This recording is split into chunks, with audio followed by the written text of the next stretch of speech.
Hi, it's Paul from Model Builder International. Don't forget to subscribe, the link is down there. Today we're going to have a look at another nuts and bolts book. This one is volume 29 on the Raupenschlepper Ost.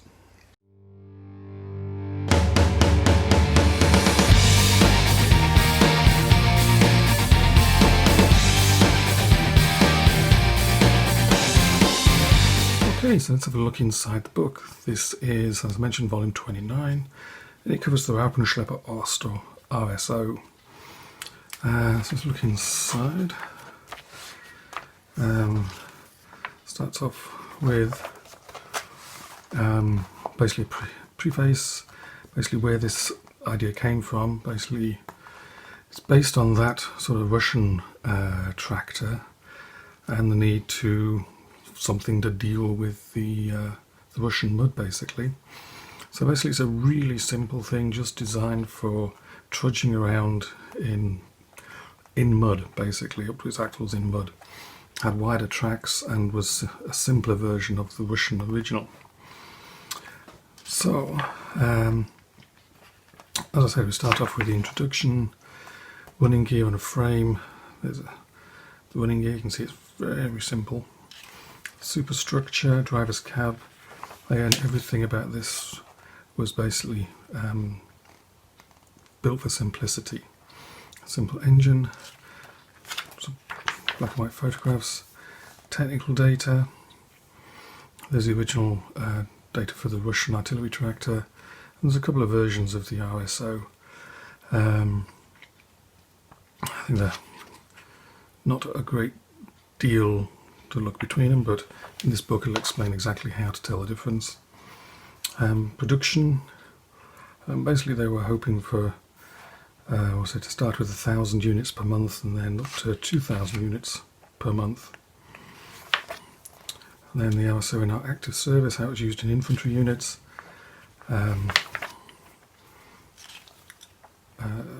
organisation, flak units, artillery units, combined anti-tank units, supply train, and also test variants. Basically, it was put to all sorts of different uses. But nobody was going anywhere very fast in this thing because it only had a top speed of about 15 kilometers an hour. But it could definitely go places where nothing else could go. List of loads of different license plates and where they were seen. There's even an amphibious version. There's a few of those done. Some RSOs had guns mounted on them. Some had boxed superstructures. You can see those like first aid. Troop carriers. There's also snow clearing devices on the front, like snow throwers. There's even a special version made for mountain troops, and it was actually after the war there was a variation of it was built for use in the forests. No radio equipment because obviously it was a really basic vehicle. Camouflage and markings. There was a special RSO trailer that was used. Wasn't too many of those. If you drag in one of those, you're only supposed to go 8 kilometers an hour. So modelling it, there's a detailed description here of modelling it based on dragon kits. There's the list of models, and then we come on to the black and white photographs. Starts off again with the Russian, basically what it was based on. Then going through the development, you can see that it's sat on a 45-degree slope sideways. Go through rivers up to a certain depth, trucking through mud that nobody else could. And there's a whole heap of photographs in here. Wider snow tracks. This one is a French one captured by the French Army. This will be obviously 1944-45. So there's also snow tracks for these as well, because they were used on snow as well. Then go through this, There's lots of photographs of them in use, usually up to their neck in mud. This one's getting dragged out after it's fallen through some ice.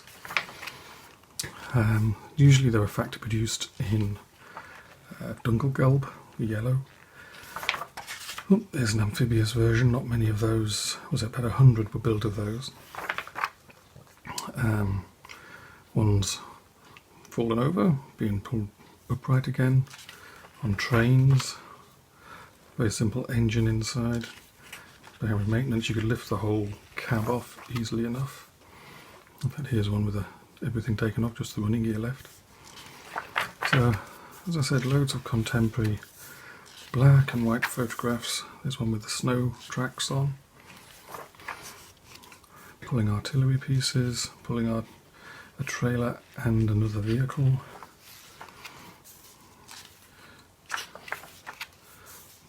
There's one with the special trailer built for it. All sorts of different camouflage. There's a diorama for you, pulling most of a Junkers 52.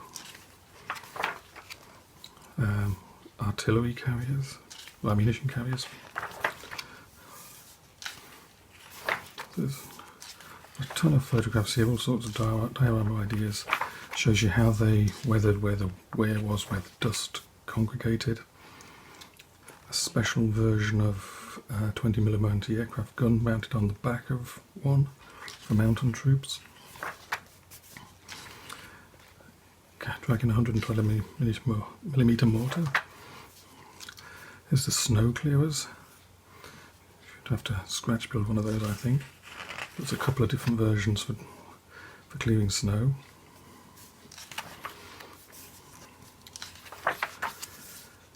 There's a stripped down version, a couple of prototypes, a dummy tank version. Then on to the 1/35th scale drawings from a variety of angles and the different makes, with and without snow tyres, the mountain troop version, the box on the back for medical teams. So there's plenty there. Then the colour plates, based on photographs, the other contemporary photographs earlier in the book. So these are useful, give you a good idea of what it should have looked like. Then on to vehicles that still exist. Here's a big list of RSOs today that are in museums and collections. A load of photographs of them, and also the photographs go into areas where the contemporary photographs don't cover. So as you can see here, the running gear underneath, the engine compartment, close-ups of specific areas. In fact, there's all sorts of details in this book, both pictorially and in the text, to give you all sorts of insights into how to make a build accurate. This one being stripped and cleaned. There's the engine. The engine was mounted at an angle. As you can see here, it's actually not vertical, it's mounted at a slight angle. I think go through all those. There's the prototype of the mountain troop version that survived the war. It never entered production though. And for those, photographs from manuals. This is the post-war version, like a shortened, basically an RSO that was shortened. Just use that for forestry work. Photo of the tracks. Then onto the builds. Basically dragon kits. I think there's a certain amount of scratch building. The canvas on the back here is scratch built. Indication. Basically the text talks you through the builds.